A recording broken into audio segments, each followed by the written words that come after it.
When I was choosing my options at school for which subjects I wanted to take, I told the teacher that I'd always wanted to be a teacher, and she laughed out loud.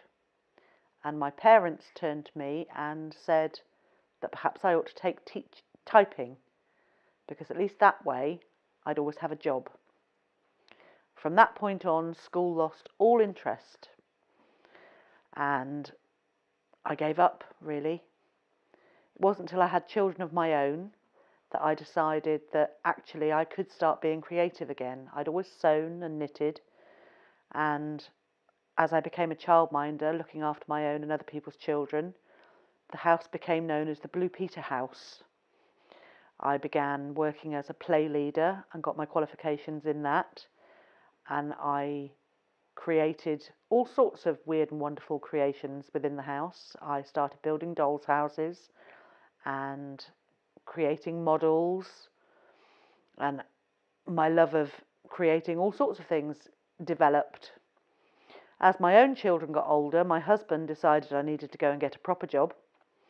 So I went back into the world of accounts, which drove me crazy with all the political correctness and the politics involved with the rules and regulations of what could and couldn't be done, and everybody arguing and bitching about everybody else behind their backs.